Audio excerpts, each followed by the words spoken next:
Hey, welcome to Small Business Saturday. Today we are going to be talking about hiring and recruiting, and I know you're going to want to stay tuned for this.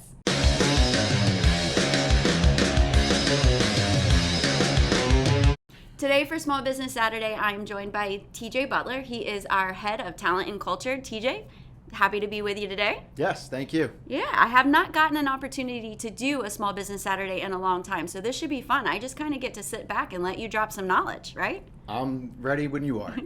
I know that I deal with clients on a regular basis, and you deal mostly with the employees here at the office. And one of the things that we are talking about on both sides is hiring and recruiting and the struggle that everyone is having. Can you tell me some of the big things that you're working on right now for hiring for One SEO? So the number one thing that I think is most important is always making sure that you retain the culture. I mean, obviously hiring right now, everybody's having an issue. Whether there's reports that there's 10 million jobs open, but companies shouldn't scramble to try and find talent, and they shouldn't sacrifice the actual company culture in order just to get bodies in the door, because as quick as you do that is as quick as they'll be right out. Yeah, and I think too, when we talk about culture a lot and we talk about what culture is, and a lot of times it gets misconstrued for some of the fun things and the food that you have in the office. But at One SEO, we really focus on our culture being the people here, the bodies that are in the seats, how we work well with one another, how we have the same values, the same missions, and the same way that we go about the customer service experience.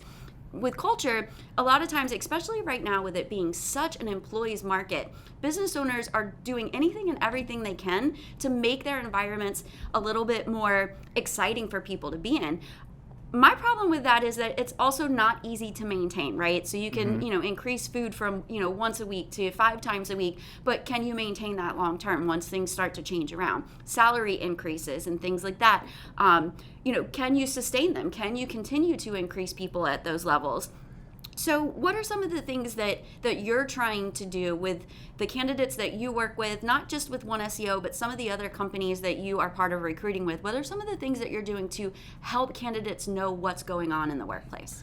So that's a good question. One of the biggest things is it's all about the communication, and it's all about making sure that the candidates know it's a two-way street. So there's a lot of great things that you can do. One of the things I think that a lot of companies aren't doing is they're not reaching outside of the box. Yes, your jobs are on your website. Are your jobs on your social channels? How often are you engaging with potential candidates on your social channels? What other out-of-the-box things are you doing? Whether it's reaching out to local community centers, local churches, getting on those bulletin boards, billboards even. Yeah. What can companies do to reach the candidates that, instead of just on that device, whether it be the laptop or the mobile phone? Yeah, I was going to say, I think we have to get rid of the laziness that the pandemic and technology has brought to us, and we cannot just, solely rely on what's happening on Indeed or what's happening on ZipRecruiter. So some of those out-of-the-box suggestions are really some of the old school methods, right? Yeah. Getting back out in front of people face-to-face, having job fairs, career fairs, getting into schools. Even when it comes to trades, a lot of our clients are in the trades, and that's an area that's really suffering. So I know that you have helped several clients come up with different strategies for really getting new students into their schools and things like that to build the trades up. What are some of the things that you are changing as you're talking to people, or even so you talk to me all the time and you make suggestions and you're like, how can we be more flexible? How can we help people? What are some of the things that you would recommend to companies who are really struggling to get people in the door? So I would say first and foremost, you really do need to remember that it's all about the employee experience during the hiring process. You want to make sure that they're just as much invested in you as you are in them. Secondly, I'd reach out to some of the best people that you have internally and ask them for referrals. The people that not just that have been with you the longest, but the ones that really truly exemplify your company values. You want more of that inside. And I think that's what you really want to try to bring in more so than anything else. Okay. And I think business owners also need to kind of be a little bit more flexible. And that doesn't mean, offering things that you don't believe in, but it means figuring out, what kind of flexibility can work in. Right. Do we need to provide flex days? Do we need to provide more PTO? What can you do to help people feel like you're invested in them just as much as you're expecting them to be invested in your organization? Yeah, and that's actually a low-cost method to retaining talent as well, because that's the other aspect of what we face right now. Just as much as there's, a big demand for talent, you have talent. Some talent is walking out the door from other organizations and going elsewhere because maybe somebody offers a fully work from home, fully remote situation. That may not always be the case for every single business. So maybe you look at your work from home scenario and make sure that it fits your business model. All right, and that's a taboo subject for a lot of people, but I'm going to make you touch on that a little bit because you know how I feel about that. And we're in an industry where we are dealing with small to medium-sized business owners primarily on a daily basis, right? Mm-hmm. We're also dealing with a large part of our book of business being in the tri-state area. So being able to get out in front of people is super important. And the collaboration that is necessary for marketing is important. So I know that there are a lot of people that they are afraid to go back into the office. And if you are listening and you are a work from home person, please do not take offense to this. But certain organizations need you in the office. Certain employees need to have that back and forth with their coworkers to be able to thrive and grow, see where they're lacking, enhance their skill set.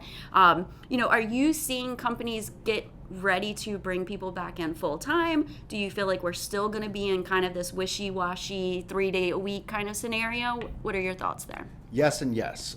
You could take some of the biggest companies. Let's take, for example, Apple. Apple is forcing their employees to come back into the office. I think it's now it's up to 2 days a week. So companies, they invest not just in their employees, but also their infrastructure as well as the real estate. They need a place to do business, whether it's your small mom and pop or your large organization. So we are coming out of the pandemic and businesses want to go back to doing face-to-face business. So yes, there will be a market for some business where it's 100% remote, and if that's what you want, then by all means, you pursue that avenue. But there are other businesses where it does require, just like our business, it requires that face-to-face interaction. So I think that while certain businesses bring it back in-house, other businesses are going to be fully remote. Yeah, and I think we also have to keep in mind that everybody is different, right? So we joke, I cannot work from home. I have 2 children and multiple dogs and animals, and trying to work from home is just chaos. And then I also joke about trying to be overproductive, right? So a call ends and I'm like, oh, let me throw a load of laundry in. I am the worst candidate for working from home, but I am the type of individual that I am realistic, and some people aren't. And then you have some people who are very, very good at working from home, but if they were in the office, they would also be very, very good at teaching someone else how to be just as good as they are. So I bring that up because I think that it's really important, and it's a part of the reason why so many businesses are seeing employees kind of jump ship, a couple of years into it, especially now with so many remote capabilities, is that they're just thinking about that incentive for them and how they feel, but not really thinking about how that affects the other employees in the office and the impact that they could have as mentors and coaches within organizations. Yeah, and that'll change with your long-term business model too. I mean, as businesses continue to grow and they continue to come back into the work from home, or they're fully remote to work from home to back in the office scenario, and it's going to impact businesses across the board. Let's get into a couple of tips that you have for business owners out there that are going through some of the same struggles, right? We have candidates who are asking for more. We have employees that have, opportunities popping up left and right. We have businesses that are struggling to find candidates. I know that we give you a hard time every single day with certain things. If you are an SEO person or a PPC person, please come my way so that TJ can have a break from me bothering him. But what are some of your biggest tips? If you had to say 3 main takeaways that you want business owners or employees or employers looking for new candidates, what are the 3 big things that they should be thinking about? So from an employer's perspective, I think some of the things that they really need to think about, number one, maintain their culture. Don't overpay just for talent, just because you may be struggling. And I know that we've had these discussions as well, but you need to think of the long-term business plan. Number 2, when I say don't sacrifice the culture, it's just because you may want, candidate X, they may only want remote. And that candidate on paper and over the phone and in person may have been a great interview, but there are other candidates out there. Sometimes you might have to wait for the right resource. Yeah. So and then number 3, I think, remembering that it is a 2-way street. You got to make sure that you might find that perfect candidate. You want to make sure that they're just as invested in you as you are in them. You might make that great hire, but you may find out within 48 to 72 hours that it wasn't the right fit, because now that that candidate is starting to work for you, they may not show up day 2, or they may only work a half day, day 3, and you might realize you might have a little bit of buyer's remorse. So you got to be able to know that if it's not working out on both sides, it's okay to call it quits early. Right. And I think the thing to remember too is that as an employer, you need to be flexible, but you do not want to sacrifice the culture, Yes. the value of the company to be able to get new people in the door. So sometimes you're going to have to be comfortable with that uncomfortable moment of saying, I really need a body in the seat, but do you need a body or do you need the right body? So I think that that's, your biggest takeaway too is making sure that you're taking your time. If you take somebody's salary up to, a certain level because you really need that person and that person comes in, now what is that saying to other employees inside the organization that maybe came on board when the market was different? Right. So really trying to make sure that you maintain who you are as an organization, I think is a very difficult place that all business owners, including us, are in. Is like, how do we keep those values in play? How do we maintain that with still getting new talent in with how the market is changing? I will certainly agree with that.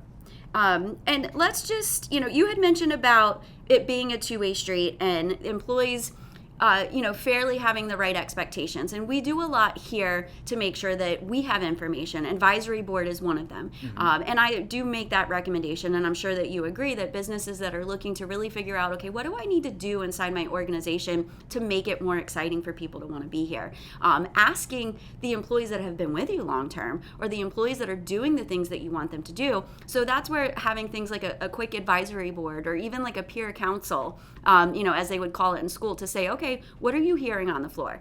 That's given us, you and I, a lot of information that we've been able to implement as well. I'll agree with that, and I'll take it a step further. Okay. The other thing, too, is employees want to know if they're going to join your organization, how are they going to grow?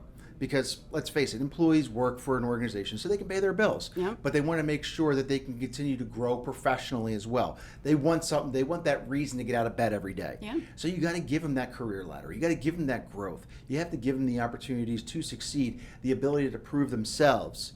Yep. And prove to you that they are worth it to keep on board. So you're saying it's not just about money. Trajectory plays a big role in that too, and people being able to feel like they're making an impact. Yes. And I think that is why it's so important that your culture is worn on your sleeve, so that business owners are able to let employees know, hey, this is what we do here. This is why it's important. This is the value that we bring.